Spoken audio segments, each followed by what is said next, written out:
अस्सलाम वालेकुम जी स्टूडेंट्स, मैं आपका टीचर बिलाल वेलकम करता हूं आपको फोटोशॉप की क्लास नंबर 2 के अंदर। और आज की क्लास के अंदर डियर स्टूडेंट्स हम देखने वाले हैं कुछ बेसिक्स टूल, कुछ नई चीज़ें जो कि से हमने पिछली क्लास के अंदर एक बेसिक सा इंट्रोडक्शन देखा था इसका, और इसी तरह हम जो बाकी भी चीज़ें होंगी इंट्रोडक्शन के साथ साथ हम देखते जाएंगे।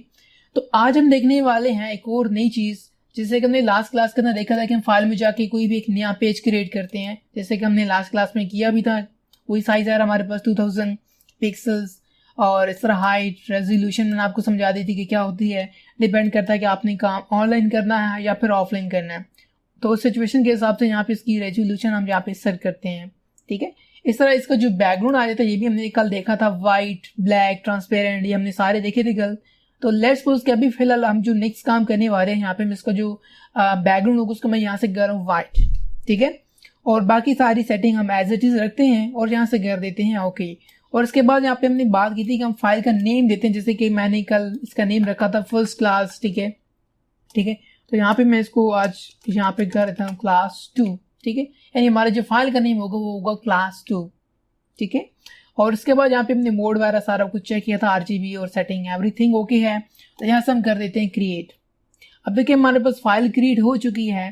ठीक है, और आज हमने देखना है कि यहाँ पे हमारे पास ये जो पेपर जिसको ये जो हमारे आपके सामने एक वाइट स्क्रीन दिख रही है, जो कि हमने कल भी देखी थी, हमने ब्लैक, वाइट, ट्रांसपेरेंट तीनों देखी थी डिफरेंस कि उनमें डिफरेंस क्या है। तो इसको जो यहाँ पे बोला जाता है वो हमारे पास होता है कैनवस। फोटोशॉप के अंदर इसको कैनवस बोला जाता है। ठीक है, ये हमारे पास है बेसिकली कैनवस। अब हम इसके ऊपर कैनवस के ऊपर काम करने वाले हैं। तो यहाँ पे हमारे पास जो सबसे पहले हम थोड़ा सा टूल बार के ऊपर काम करते हैं, जिससे हमने अभी तक टूल बार नहीं पढ़ी। मेन्यू बार हमने भी देखी है, यहाँ पे हमारे पास कुछ मेन्यूज आ रहे हैं जिसके अंदर हमें फिर डिफरेंट ऑप्शंस मिलते हैं जो कि हमने सारे साथ साथ देखने हैं।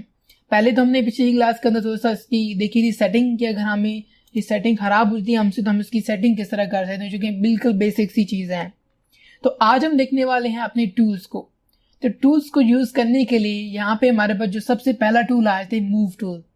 यानी मूव टूल क्या काम करता है, बेसिकली सिलेक्शन करता है किसी भी ऑब्जेक्ट की, कोई भी चीज जो आपके इस कैनवस के ऊपर बनी पड़ी होगी। ठीक है, आप इसकी सिलेक्शन करके उसको उठा के आगे पीछे मूव करवा सकते हैं। तो फॉर एग्जांपल कि इसको मैं आप मूव करवाना चाहूँ तो ये मूव नहीं हो सकता, क्योंकि अभी तक हमने इसको अनलॉक नहीं किया।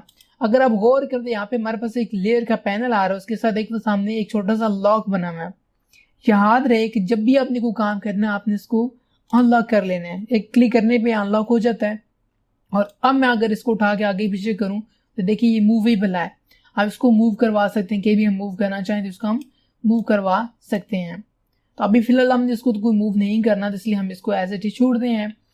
अब हम चलते हैं आगे। यहाँ पे हमारे पास अगला जो टूल आ जाता है, इसके अंदर अगर इसको प्रेस करके रखें तो यहाँ पे हमारे पास इसके अंदर आ जाता है rectangle tool, rectangle marquee tool. अगर आप इसके ऊपर जाए तो यहाँ पे आपको नेम वगैरह भी शो हो जाएगा, रेक्टेंगल मार्की टूल। अब रेक्टेंगल मार्की टूल क्या करता है, बेसिकली आपने यहाँ से एक रेक्टेंगल ड्रॉ करनी है। देखिए मैंने यहाँ पे एक रेक्टेंगल ड्रॉ कर दी, और ड्रॉ करने के बाद देखो तो यहाँ पे एक छोटी सी डॉटेड लाइन जो कि कॉन्टिन्यूसली ऐसे आगे की तरफ मूव होती जा रही, चलती जा रही है, ऐसे चलती जा रही है। ठीक है, तो ये बेसिकली हमने एक बनाया रेक्टेंगल मार्की टूल। और अगर मैं आप मूव टूल लेके यहाँ से इसको उठाऊं तो क्या होगा कि हमारा पेपर में से हमारा जो हमारा था यहाँ पे कैनवस था, उसमें से हमारी एक शेप बीच में से कट गई है। बेसिकली ये एक तरह की ये जो टूल है एक तरह का कट का भी काम करता है। यानी आप किसी भी चीज़ को सिलेक्ट करेंगे तो अगर उसको उठा के आप आगे पीछे मूव करेंगे तो वो कट जाएगी बीच में से। इसको मैं Z करता हूँ वापस। अब Z हमने कैसे किया, यानी Z से मुराद अंडू। अंडू क्या, यानी हमने जो भी काम के लिए सपोज कि यहाँ पे मैंने इसको उठा के इधर कर दिया। ठीक है, पीस वो जो हमने काटा बीच में से उठा के मैंने इसको इधर रख दिया। तो अब मैं चाह रहा हूँ कि नहीं मुझे ऐसा नहीं करना था, इसको मैं वापस करता हूँ। तो उसके लिए हमारे पास जो शॉर्टकट है, आपके कीबोर्ड के ऊपर बटन आ रहा होगा विंडो के बटन के साथ लेफ्ट साइड पे बिल्कुल नीचे बॉटम पे कंट्रोल Z, कंट्रोल और आपने साथ प्लस कंट्रोल के साथ आपने Z प्रेस करना है। तो क्या होगा कि आपका जो स्टेप होगा एक स्टेप पीछे चला जाएगा, अंडू हो जाएगा। यानी आपने जो काम किया था गलती से अगर आपसे हो जाता है, कोई मिस्टेक हो जाती है, तब उसको कंट्रोल Z यानी कंट्रोल Z करके अंडू वापस कर सकते हैं। ठीक है, अगर मैं चाहूँ कि हाँ ये तो मुझसे गलती से बन गया, इसको मैं खत्म करना चाहूँ तो हम इसको कर लेंगे डी सेलेक्ट। यानी सिलेक्ट के बाद हमारे पास आता है डी सेलेक्ट। तो डी सेलेक्ट करने के लिए हमारे पास दो मेथड है। एक तो हमारे पास शॉर्टकट आ जाती है, शॉर्टकट जो मैं आपको बताता जा रहा हूँ, काइंडली इसको अपने नोट्स के ऊपर नोट करते जाएं। ताकि आपको आसानी हो बाद में समझने में और याद रखने में। तो यहाँ पे हम यूज करने वाले हैं शॉर्टकट कंट्रोल डी से बनता है डी सेलेक्ट, ठीक है। लेकिन देखिए सिलेक्शन खत्म हो गई। अब इसको मैं कंट्रोल Z करके यानी अंडू करके हम देखते हैं दूसरा मेथड। सिलेक्ट में जाके देखते हैं यहाँ पे हमारे पास ऑप्शन लिखा आ रहा है डी सेलेक्ट और उसके सामने शॉर्टकट लिखी आ रही है कंट्रोल डी, यानी आप इससे भी डी सेलेक्ट कर सकते हैं, शॉर्टकट से भी कर सकते हैं और मैनुअली जाके सेलेक्ट में से जाके यहाँ से आप इसको डी सेलेक्ट कर सकते हैं। और उसके बाद हम देखते हैं इसके अंदर देखिए यहाँ पे हमारे पास इलिप्स बना रहा है। समटाइम ऐसे होता है कि इसी के अंदर होता है, इसके साथ में अगर आप इसको प्रेस रखेंगे तो इसके अंदर होता है ये इलिप्स बना हुआ। तो यहाँ पे हमारे पास अभी फिलहाल सेपरेट आ रहा है, तो लेट्स सपोज चलें इसको ड्रॉ कर लेते हैं। तो देखिए यहाँ पे मैं एक इलिप्स ड्रॉ करूँ लाइक दिस, ये हमने एक इलिप्स बनाया और इलिप्स बना के लेट्स सपोज के मैं फिर इसी तरह देखिए ऊपर जा रहा हूँ। देखिए इसके ऊपर अगर मैं बाहर जाऊँ तो यहाँ पे कुछ भी नहीं, सिर्फ एक एरो बना आ रहा है। अगर मैं इसके अंदर जाऊं तो देखिए छोटी सी सीजर बनी आ रही है, कैंची टाइप बना आ रहा है, देखिए एरो के साथ छोटी सी सीजर है। इट्स मीन कि ये अब कट का काम करेगा। हम इसको उठा के कहीं रखेंगे तो देखिए हमारा एक पूरा का पूरा सर्कल इस जगह से कट गया है, यानी वो सर्कल हमारे पास ही अलहदा हो गया इस जगह पे। तो ये बेसिकली हमारे पास जो मार्की टूल होता है एक तरह का काम करता है कि हम इसको सिलेक्ट करके किसी भी इसी में से कोई भी तस्वीर है उसमें से हमेशा कुछ निकाल सकते हैं, डिलीट कर सकते हैं। तो ये काफ़ी इंटरेस्टिंग चीज़ है जो कि अभी हमने देखी है। अभी तक हमने move tool, rectangle marquee tool और इलिप्स मार्की टूल, यहाँ पे इसको सर्कल नहीं बल्कि इलिप्स बोलेंगे, इलिप्स मार्की टूल इसको बोलते हैं।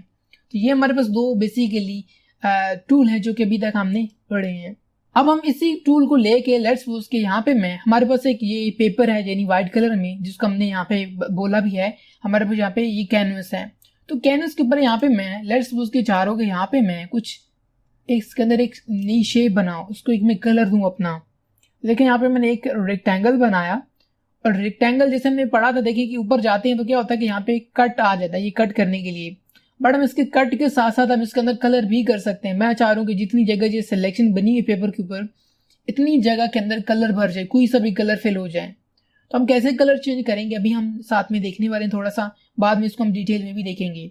तो देखिए यहाँ पे हमारे पास दो तरह के कलर्स आ रहे हैं, एक नीचे कलर आ रहा है और एक ऊपर कलर आ रहा है। अब ये जो नीचे वाला कलर है इसको हम यहाँ पे बोलते हैं बैकग्राउंड कलर, बैकग्राउंड कलर। और यहाँ पे ऊपर हमारे पास जो आता है इसको हम बोलते हैं यहाँ पे फोरग्राउंड कलर।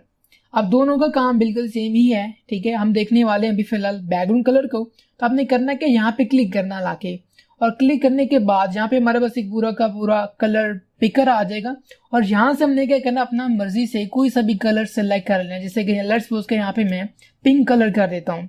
उसके बाद आपने यहाँ से कलर कोई सा भी चेंज करना है, लेकिन सबसे पहले तो आपने कलर चेंज यहाँ से करना है, इसको अपने ऊपर नीचे करना है तो साथ में ऑटोमेटिकली इसमें कलर चेंज होते जाएंगे। तो सबसे पहले तुमने डिसाइड करने का आपने कलर डालना कौन सा है। लेट्स सपोज कि मैं ये येलो वाला करना चाह रहा हूँ।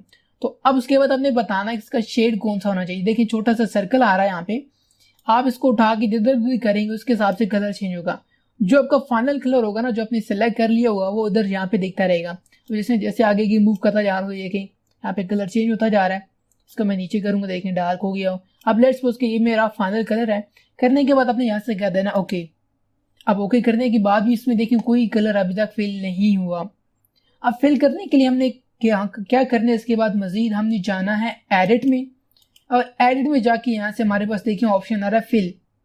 कहाँ गया, मैं यहाँ पे एडिट में गया और एडिट में जाके हमने जाना है यहाँ पे फिल। और फिल के अंदर देखे तो यहाँ पे हमारे पास आ रहा है कंटेंट्स, यानी हमने सेलेक्ट करना है कि हम कौन सा कलर इसमें ऐड करना चाह रहे हैं। जैसे कि हमने देखा अभी फिलहाल फोरग्राउंड कलर है, बैकग्राउंड कलर आ रहा है इसी तरह। तो यहाँ से हमने क्या सेलेक्ट करना है background colour like this one, background. यहाँ से हम सेलेक्ट करेंगे बैकग्राउंड कलर, यानी हम इसमें ये वाला कलर डालना चाह रहे हैं। यहाँ से हमने बताना है कि हमने बैकग्राउंड वाला कलर जो है ना हमारा ऑरेंज कलर, वो हमने इसमें ऐड करना है। करने के बाद यहाँ से मैं हिट कर दूंगा ओके। तो देखिए यहाँ पे हमारे पास येलो कलर ऐड हो चुका है, ठीक है। और अब हम चाह रहे हैं कि बस हमारा काम डन हो चुका है, अब हम मजीद नहीं चेंज करना कलर, ठीक है। तो आप क्या करेंगे, यहाँ से अगर आपका माइंड चेंज होता है नहीं येलो तो अच्छा नहीं लग रहा, तो आपने फिर से क्या करना है, यहाँ पे जाना है और यहाँ से जाके अपनी मर्जी से कोई सा भी कलर लेट्स सपोज कभी फिलहाल मैं ये सिलेक्ट कर देता हूँ और ओके करना है। अभी फिलहाल ऐसे फिल नहीं होगा, आपको जाना पड़ेगा एडिट में और यहाँ से फिल में जाके यहाँ से अपनी सिलेक्ट करना बैकग्राउंड। अभी डिफॉल्ट सिलेक्टेड है क्योंकि अभी हमने यूज किया बैकग्राउंड, इसलिए यहाँ पे खुद ही बैकग्राउंड आ रहा है। उसके बाद यहाँ से आपने कर देना ओके। तो देखिए यहाँ पे हमारे पास इसके अंदर कलर फिल हो चुका है पिंक, अब हम चाह रहे हैं कि बस यहाँ पे हमारा ये ओके है, आप इनमें से मजीद चेंज नहीं करने वाले, तो आप इसको कर देंगे डिससेलेक्ट। डिससेलेक्ट हमने करना है यहाँ से सिलेक्ट में जाके डिससेलेक्ट, यहाँ से हम कर देंगे डिससेलेक्ट, या फिर शॉर्टकट अभी हमने पढ़ी है डी, कंट्रोल डी, तो हमें क्या होगा डिससेलेक्ट हो जाएगा ये हमारी शेप। अगर मैं चाहूँ कि इसको अलहदा से मूव करूँ तो ऐसा पॉसिबल नहीं है, क्योंकि देखिए यहाँ पे अगर आप गौर करें तो एक तरह का आप एक ही पेज के ऊपर काम कर रहे हैं। आप एग्जाम्पल ऐसे है कि अगर आप किसी पेपर के ऊपर कुछ लिखते हैं, ठीक है, या आप किसी चीज़ के ऊपर कुछ चीज़ पेंट कर देते हैं, यानी चलें ऐसे एग्जाम्पल ले लेंगे, आप कोई पेपर है उसके ऊपर आपको पेंट कर देते हैं या कोई कलर कर देते हैं पेंसिल से। अब आप कहें कि वो जो मैंने ऊपर कलर किया है वो उसको हटा दूं, तो ऐसा पॉसिबल नहीं है। आप उठाएंगे तो पूरा का पूरा पेपर भी मूव होगा। आप कहें कि मैं ऊपर से सिर्फ कलर उठा लूं, तो ऐसा नहीं है, ठीक है। आपने कुछ चीज़ रखी है उसको जोड़ दी उसके साथ, और आप कहें कि मैं उसको उठा लूँ, तो ऐसा नहीं होगा, बल्कि आपका पूरा का पूरा पेपर मूव होगा। अगर आप चाहें कि ये चीज़ मूव हो ऊपर से अलहदा से, तो फिर आपको वो चीज़ रखनी अलहदा पड़ेगी।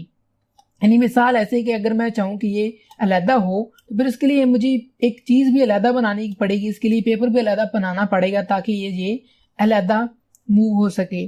तो ये चीज़ हम नेक्स्ट क्लास के अंदर देखने वाले हैं सिलेक्शन वाले में, कि हम ये काम किस तरह कर सकते हैं। अभी फिलहाल हमने छोटा सा कॉन्सेप्ट देगा कि हम किस तरह कलर वगैरह कर सकते हैं। अगर आप चाहें कि इसको मजीद मॉडिफाई करें तो आप अभी फिलहाल नहीं कर सकते। आप डिससेलेक्ट कर दिया तो उसके बाद आप इसको मजीद मॉडिफाई नहीं कर सकते। हाँ, आप कंट्रोल जेड जरूर कर सकते हैं कि हाँ मुझे पसंद नहीं आया ये, तो आप कंट्रोल जेड करें उसको दोबारा कर सकते हैं। तो कंट्रोल जेड कैसे करना आपको अभी बताया, कंट्रोल जेड प्रेस करें, या फिर अगर आप एक दफ़ा कंट्रोल जेड प्रेस करेंगे तो सिर्फ एक स्टेप पीछे जाएगा। अगर आप चाह रहे हैं कि मल्टीपल स्टेप पीछे जाए तो फिर आपको आल्ट कंट्रोल और जेड करना पड़ेगा, तब जाके ये मल्टीपल स्टेप्स पीछे मूव करेगा। आल्ट कंट्रोल जेड, ठीक है, आल्ट का बटन दबाना है, कंट्रोल का बटन दबाना और साथ में जेड का बटन दबाना है, तो क्या होगा वो सिलेक्शन दोबारा से वापस आ जाएगी, और फिर हम अपनी मर्जी से कोई सा भी कलर यहाँ से जल्दी से तब्दील कर सकते हैं। एडिट में जाके यहाँ से किया फिल और ओके कर दिया तो चेंज हो गया हमारा कलर, और फिर से मैं कर देता कंट्रोल डी। इस तरह करके यहाँ पे भी काम कर सकते हैं। सेम वही काम हम यहाँ पे एक सर्कल इलिप्स के अंदर भी कर सकते हैं। आप देखिए यहाँ पे हम इसको बना रहे हैं, बिल्कुल एक रैंडम सा बना रहे हैं, जैसे कि एग होता है, कभी शेप में जा रहा है कभी शेप में। मैं अगर चाहूँ कि ये बिल्कुल गोल बने, तो फिर उसके लिए यहाँ पे आपने शिफ्ट का बटन दबाना है, और आप इसको ड्रॉ करेंगे तो देखिए बिल्कुल ये प्रोपोर्शनली छोटा बड़ा हो रहा है। आप इसका साइज देखें, वैल्यूज W लिखा आ रहा है देखें तो 21.4% आ रहा है, और इसका 28 देखें तो बिल्कुल सेम, इसकी जो रेशियो है बिल्कुल सेम है, ठीक है। अब ये बिल्कुल एक सर्कल फॉर्म में आ रहा है। अब देखें यहाँ पे हमारे पास एक ही पेज के ऊपर हम सर्कल दूसरा बना रहे हैं। अब मैं ऐसे करता हूँ कि इसके अंदर भी जाके कोई डिफरेंट कलर ऐड कर देता हूँ। सिलेक्ट किया यहाँ से मैंने बैकग्राउंड कलर, और एडिट में जाके यहाँ से मैंने कर देना फिल, बैकग्राउंड सिलेक्टेड है, यहाँ से मैं कर दूंगा ओके। अगर आप गौर करें, इसको भी मैं डिससेलेक्ट करता हूँ, तो अगर आप गौर करें यहाँ पे तो हमारे पास एक सर्कल भी बन चुका है। अगर मैं उठा के मूव करूं तो क्या होगा, हमारा पूरा पेपर ही मूव होगा, जैसे कि मैंने आपको पहले बता दिया था। अभी फिलहाल हम एक ही पेज के ऊपर काम करें, अगर हम बना दें कोई शेप तो हम इसको दोबारा से उठा के अलग से मूव नहीं कर सकते। ये तमाम चीज़ें पॉसिबल हैं मूव करना, बट इंशाल्लाह वो नेक्स्ट क्लास के अंदर हम आगे से देखने वाले हैं। बट अभी फिलहाल एक समझे कि हमारी सेकेंड इंट्रोडक्शन क्लास है फोटोशॉप के हवाले से। तो अभी तक हमने पहले 3 टूल्स पढ़े हैं, इंशाल्लाह कल से हम सिलेक्शन टूल के ऊपर काम करने वाले हैं। आई होप आपको आज वाली क्लास पसंद आई होगी, समझ आई होगी। इसकी प्रैक्टिस करनी है आपने, और प्रैक्टिस करेंगे तो आपको ज़्यादा अच्छे से समझ आएगा। तो इंशाल्लाह मैं आपको मिलूँगा नेक्स्ट वीडियो में। तब तक अपना बहुत सारा ख्याल रखिएगा और मुझे अपनी दुआ में याद रखिएगा। अल्लाह हाफिज़।